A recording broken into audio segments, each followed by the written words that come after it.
Here with Coach, Brother Martin, Coach Mark Bonis, and Coach, like just a bunch of other coaches around the area. I'm sure it's been an interesting off season for you. Talk about that a little bit. Sure, it's a good time for us with us having so many. We have so many guys in our program that play multiple sports, whether it's 2 sports, 3 sports. Although we still deal with it a little bit during the summer, it kind of gives us the first bit of an opportunity to get everybody together. So it's really important for us. Leads into camp, which is very important for us because now our guys are simply football players only at that time. Yeah.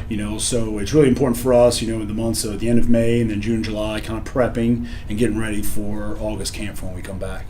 And Coach, you guys had a few very important seniors that you lost, but you did have a lot of young players as well, and a lot of young players that got experience last year, and I'm sure that helps you moving into this season. Yeah, you look at it offensively speaking. A lot of our skill guys were very young, so we're excited about our skill guys. The only issue though is that we're having to replace 7 offensive linemen. Yeah. If you can include our 2 tight ends. So you look at that. So we lost some. We gained some. Some good reps last year with our skill guys, but we're going to kind of deal early on in the season what we did last year with our offensive line. Yeah. I think they've worked very hard so far up to this point, still have a long way to go. And the same thing with the defensive side of the ball. We have a lot of guys that are returning, but we also are losing, as you said, some key guys. So it's half and half, on both sides of football, right. But it's the same thing that pretty much everybody deals with, from year to year. But I can say this will be the first time from an alignment standpoint we're replacing so many. But with Coach Zerang coaching those guys and with those guys the way they work, when they need to be playing football, I feel very confident they'll be ready to play. Most teams start with offense, but I want to start with your defense, actually. You lost 2 really good linebackers, but you do have a really good defense coming back. Do you think that's going to be the strength of your team? I think maybe early on, like we talked about last year, our defense is going to have to kind of help to keep games close, and hopefully, and this is how we felt. We always schedule very difficult, okay, especially the way the setup is now. Right. We want to be playing our best football by the end of the football season, so it's really this. I don't want to say offense or defense. It's both sides of the ball and all 3 phases of the ball, keeping us in the game, doing what they need to do to keep us in the game until those young, inexperienced players in all 3 phases become experienced enough to contribute for us to be playing our best football. Give me your top 2 or 3 returners coming back on defense. Shoot. I'd say this. I don't like offensively and defensively. I really can't tell you that. For us, it's more, and this is how we're built. I mean, you can see we have our creed up there. We talk about team, tough, compete, and finish. For me, it's more about team. We're not really, I know in the past we've had really good football players, and we still back then stress team. And kind of for us right now, same deal. So it's all about the team. Offensively, you struggled a bit to start the season last year. You lose your quarterback in J.P. Pierce, a 2-year starter, who was really just kind of like the rock of the offense. And I know you may not be settled in your quarterback situation. You got a senior in Drew Martin coming in. Do you project him at this point? And as we do this video, it's middle of July. Do you project him to be the starter? Yeah, I'll tell you this. Drew has, first of all, as you talked about JP did a great for us while he's the leader of our team and quarterback of our football team.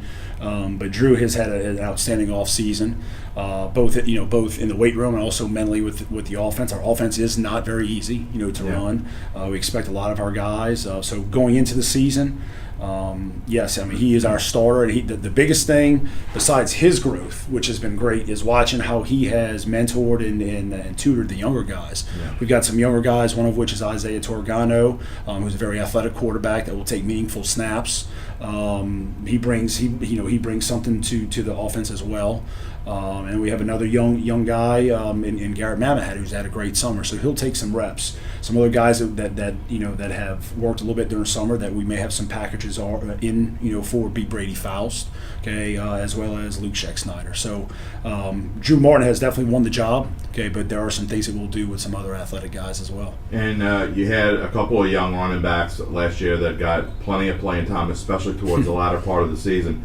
Just talk about them a little bit and what they bring. Yeah, I mean, we struggled to keep backs healthy last year. So at one point, I think we had rotated 6 or 7 guys in that position. So going into the season, I feel good with probably 5 to 6 backs. And our top 3, top 4 guys, man, they've really had a great off season.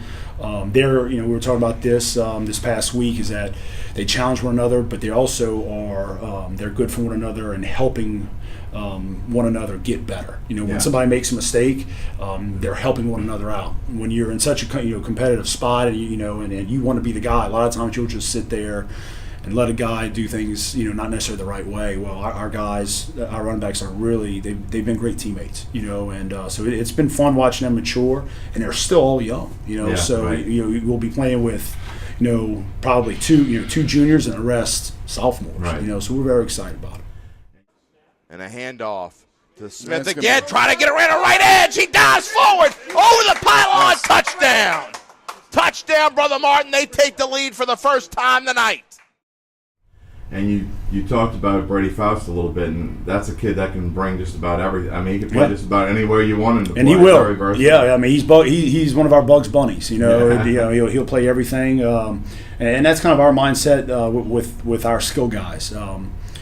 We're looking to do things a little bit differently. We have here the last couple of years, and we've expanded on our success and being able to have guys play both ways.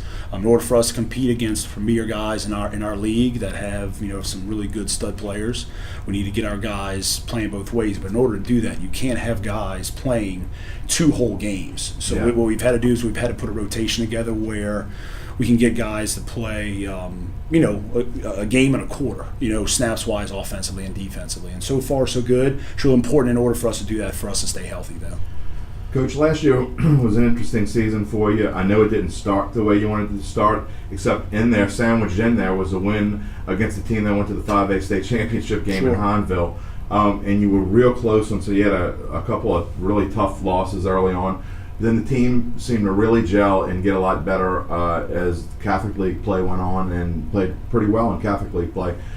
Just talk about how the improvement of your team as it went along will help you going into this season. Yeah, I mean, it's the same mindset. Obviously, we want to win every football game, okay? Right. But in all honesty, we don't focus on the score. We don't focus on wins and losses. We focus on what we have to do. We talk about it, and other people talk about it.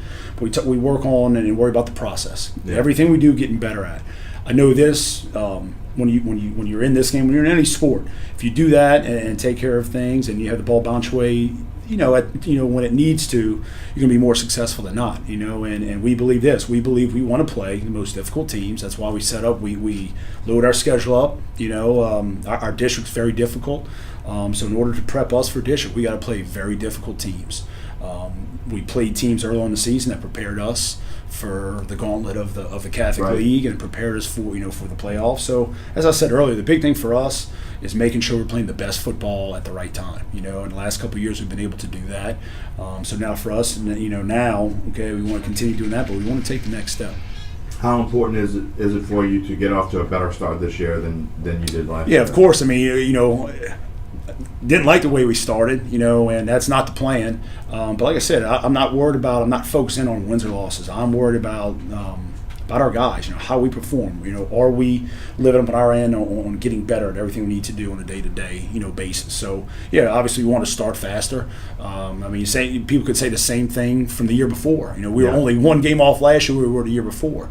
We're a semifinal team. Last year, we're a quarterfinal team. So you never want to start slow.